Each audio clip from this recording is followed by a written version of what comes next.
Today, I'll summarize the story of Bhagirath and Gita, and also provide questions and answers for this chapter. Now, in this page, Bhagirath and Gita is given it's given in a capsule.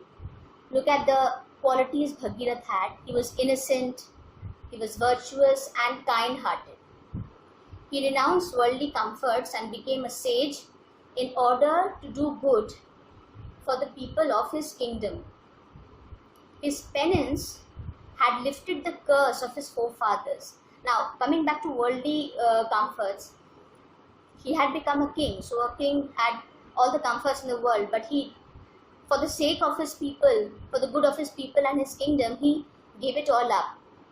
His penance had lifted the curse of his forefathers. His forefathers had received a curse from sage Kapila, and he performed a penance to free their souls. Because of their souls, their country was in ruin. Lord Brahma was very pleased with Bhagirath, and he said that any hard work done, any hard work done with utmost devotion and diligence would be known as Bhagiratha Prayatna. Now, the values covered in this chapter are diligence, patience, tolerance, humility, devotion and perseverance. The questions related to this chapter are,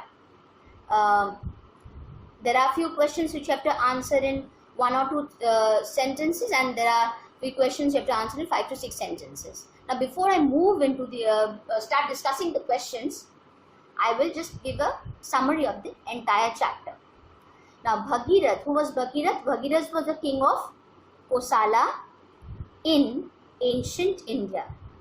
He was the descendant of the great king Sagara of the Solar dynasty. He was one of the forefathers of Lord Ram. Bhagirath's father died when he was young, and he was raised by his mother. He was intelligent, virtuous and kind-hearted even as a child. When he came of age, he ascended the throne, and then he realized that his kingdom was in a state of total disaster. He wished to know the reason for this ruin, so he turned to his mother. She told him the story of his ancestors. King Sagara had once begun the Ashwamedha Yagna, which was a powerful form of worship. The sacrificial horse was sent around the country to obtain blessings by the royal guards. But to obtain blessings, but the royal guards, they lost the horse. The 60,000 sons of King Sagara set about to find it. On their way, the proud, short-tempered sons burnt down forests and destroyed property. At last, they reached the ashram of sage Kapila and found the horse there. Taking him to be the thief, they tried to attack him. The angry sage cursed them for their insolence. They were turned to stone, so their souls could not ascend to heaven. Now, the souls of these princes had since caused natural disasters. The only way to redeem them from their curse was to sprinkle the stones with the water of the sacred river Ganga. Ganga could be brought to earth by doing severe penance. Many generations of kings could not accomplish this task, so Bhagiratha decided to achieve the feat for the peace and prosperity of his kingdom. He sacrificed his comforts, as I told you earlier. For thousands of years, he prayed to Lord Brahma. But Brahma said that it was Shiva alone who could contain the destructive impact of such a huge river descending from heaven. Bhagirath performed another penance for Shiva. Shiva, pleased by his devotion, decided to hold Ganga when she fell from heaven. Now, the Ganga was mischievous river. She was very angry that she had to go to the earth. The mischievous river was trapped in Shiva's long hair because she had tried to create havoc. Later, she was swallowed by sage Janhu when it flooded his ashram. At last, she flowed into the ocean and washed the stone of King Sagara's 60,000 sons. Their souls were then freed and they descended to the heaven. Bhagirath's great efforts and perseverance made him accomplish his task. Bhagirath became an example to prove how diligence can lead to success and good fortune. Now, the first part of the first questions are, you have to answer them in 2 or 3 sentences. The first question is, in which Indian epic do we find the name of Bhagirath? King Bhagirath was one of the forefathers of Lord Ram. His story is mentioned in the epic Ramayana. Why was Bhagirath worried about his kingdom? After ascending the throne, Bhagirath realized that his kingdom was in chaos and ruin. This disastrous state of affairs worried Bhagirath. Now the third question. What is Ashwamedha Yagna? What is Ashwamedha Yagna? Ashwamedha Yagna was a powerful form of worship which was believed to benefit the people of the kingdom and help them prosper. Fourth, where was the horse found? What did the princes do after they discovered the horse? Now the princes found the sacrificial horse in the ashram of sage Kapila. Considering him to be the thief, they tried to attack him. Fifth, why were they cursed? Sage Kapila was angered by the insolence of the princes and cursed them for destroying the lives and property of the innocent people. Sixth, who did King Sagara send when his princes did not return? What did Sage Kapil tell him? When the princes did not return, Sage Sagara sent his grand prince Anshuman to look for his uncles and the horse. Anshuman came by Sage Kapila's ashram and asked about the whereabouts of his uncle and the sacrificial horse. Uncles and the sacrificial horse. The sage told him about his cursing the arrogant princes and further mentioned that since they had become stones, their souls could ascend to the heaven only when it was sprinkled with the water of the river Ganga. 7. Why did Bhagirath wish to free the souls of the 60,000 princes? The trapped souls of the 60,000 princes had since time roamed about the country. Their destructive energy had begun causing disasters. Bhagirath wished to take up the task of freeing their souls so that he could bring peace and prosperity to his country. 8. Why did Shiva trap Ganga in his long hair? Shiva's boon ascertained Bhagirath of Ganga's journey to earth. But Ganga was disappointed, so she wished to create a havoc by flooding the earth. She cascaded down the heaven with high speed. Shiva realized her intent and trapped her in his long hair till she begged for his forgiveness. Why is Ganga, ninth one, called Janhavi? On her course, Ganga grew a little mischievous and flooded sage Janhu's ashram. The angry sage swallowed her in a single gulp, but later released her on Bhagirath's plea. He had released Ganga from his ear, and thus she came to be known as Janhavi. 10th, what is Bhagirath Prayatna? Bhagirath's great efforts and perseverance had been praised by the gods, and Lord Brahma said that any hard work done with utmost devotion and diligence would be named after him and called Bhagirath Prayatna. Now to the long answers.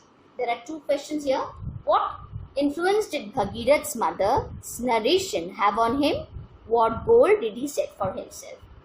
Bhagirath felt aggrieved by the disastrous state of affairs.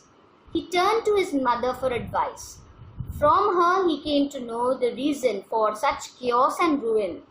She narrated to him the story of his proud and short-tempered ancestors who had brought upon them the curse of sage Kapil. Their destruction and insolence was punished, and they were turned to stones. Since then, their trapped souls had caused disasters and led to the kingdom's loss of peace and prosperity.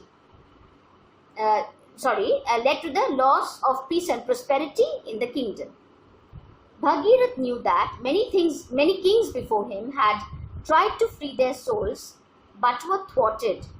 He decided to achieve the feat so that the people of his kingdom could live peacefully and prosperously. Now, list the other 2 names of river Ganga. How did she get there? After coming to the earth, Ganga followed Bhagirath's footsteps shyly and slowly like his daughter and came to be known as Bhagirathi. But midway she grew a little mischievous. She wandered over Janhu Maharishi's farm and flooded the entire place. Sage Janhu became furious and swallowed her in a single gulp.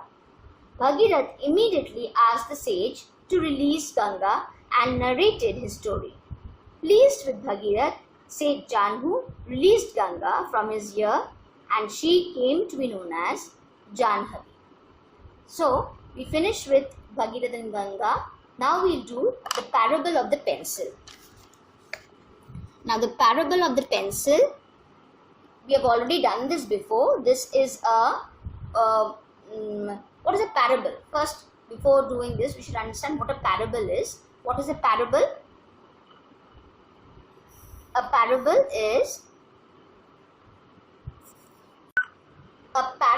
is a short moral story, usually with animals as characters. It is also known as a fable. Now, the values covered here are endurance, duty, tolerance, development of one's personality, self-discipline and self-motivation. Now, we will do this when you'll understand what these are when I'll read out the summary to you. Now, as pencils are to the pencil maker, man is to God. So, we have read in the story that the pencil maker, he makes these pencils, and before he lets them go out into the world, he gives them a few lessons.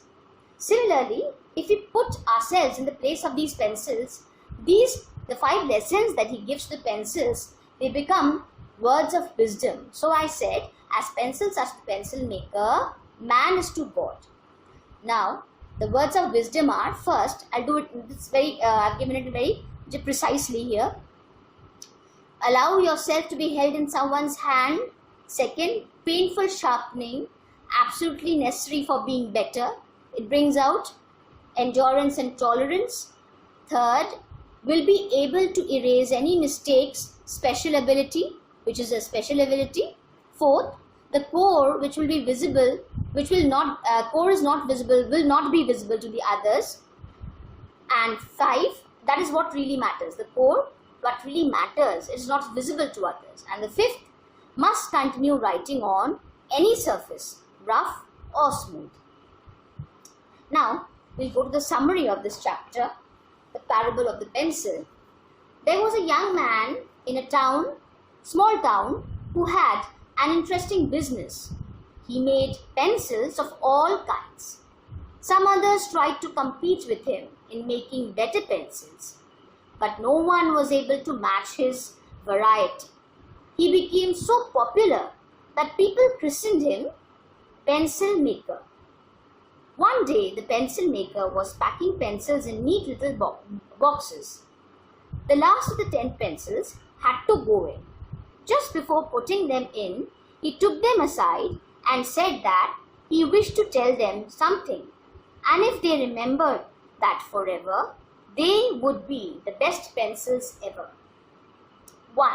He told them that they should allow themselves to be held in someone's hand.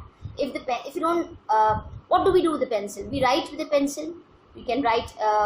We can use the pencil to write stories or use it in our daily work. But remember the people who use this pencil as a powerful medium to express their views. Okay, as the saying goes, the pen is mightier than the sword. Of course, there's no pencil here, but the pen is mightier than the sword.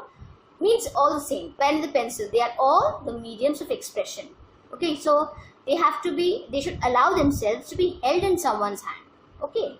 2, they were warned that they would experience painful sharpening, and that is needed for them to, for time to time, that would help them to become better, for them to perform better. You cannot write with a blunt pencil, you need to sharpen it for the better performance. 3, he reminded them that they had the ability to erase. We can erase when we write with a pencil, we can erase our errors. That is a special ability. 4, their core, the most important part, the graphite core, is important because that helps us to write. The color of the pencil is immaterial. The outside, the color, the exterior is immaterial. 5, they would have to continue writing on all surfaces, which might range from the smoothest to the roughest. So they have to do their duty. Whatever they face, the rough surface or smooth surface, their duty is to write, and which they have to do. Now, if we replace these pencils with ourselves, and if we remember these thought-provoking words, how will it sound? 1, we can have a bright future if we believe in the Almighty and let Him guide us on our way. So we have to have complete faith in Him so that He can guide us in the right path, because we do not know what's good for us. He knows that. So we have to have firm belief in Him. 2, we must face hardships which will eventually make us stronger and become better individuals. 3rd, we have the ability to rectify our mistakes. We must remember it, and therefore we must be thankful. God gives us a chance to correct ourselves. That is an ability. That is a special gift. 4, the most important part is that we must develop our own personality. Our conduct, our behavior depicts what we are not what we are, not how we look. Okay, our conduct, our behavior, our developing of the personality is important. The way you behave, the way you talk with people, the way you treat people is most important. Your exterior does not matter. 5, we must do our duty no matter what. Pencils were advised to write on every surface. Similarly, we must do our duties. Our deeds should leave an everlasting impression. We must try and make a difference, not move about or complain about the faults. Complaining is easy, but correcting it is difficult. We have the power to bring about a positive change, however small it may be. Now we'll move on to the question segment. The question segment C, one part you have to write 2 or 3 sentences. For the long answers, you have to write 5 or 6 sentences. And the short questions are, why did the people from nearby towns come to buy pencils from him? Why did they always return with extra stock? Now the pencil maker makes a variety of pencils, colored ones, simple black ones, hard ones, soft ones, and superfine ones. He made pencils for everyone: the school student, the artist, the scribbler, the carpenter, the writer, and for many others. So people from nearby town came to buy his pencils. They always returned with extra stock because they feared that they would not be able to get what they wanted when they would come the next time. Second, how would the pencils be able to do great things? The pencil maker advised the pencils to allow themselves to be held in someone's hand so that they would be able to do great things. Why is the painful sharpening needed from time to time? Blunt pencils do not write well, so sharpening is needed from time to time, which would ensure a better performance. Fourth, how can erasing mistakes be a blessing? Every time we make mistakes, we can erase it. It is a special quality of a pencil. It ensures a clean work. Similarly, we can correct our mistakes. God has blessed us with this ability. We can rectify ourselves and strengthen our character. 5. What is more important, good behavior or good looks? Explain. Good behavior speaks for us. It tells us what kind of a person we are. Our looks are a facade. They never tell the true tale. So, we must develop our personality and improve ourselves as better human beings. 6. Explain the duty which the pencil maker assigned to his pencils. What is the duty? The pencil maker asked his pencils to keep on writing, whatever surface it was used on. It was the duty of a pencil to write efficiently, disregarding the surface on which it was being used. That is the duty. Now, the long answer I'm only going to do one today. How can you relate the pencil maker's advice to your life and follow his wise and thought-provoking words? Just as the pencil maker made pencils and taught them a few lessons before sending it forth, similarly, God created us with a purpose. We are His instruments, and we can carve a bright future if we allow ourselves to be held in His hands. He puts us through obstacles in order to make us stronger and mold us as better individuals.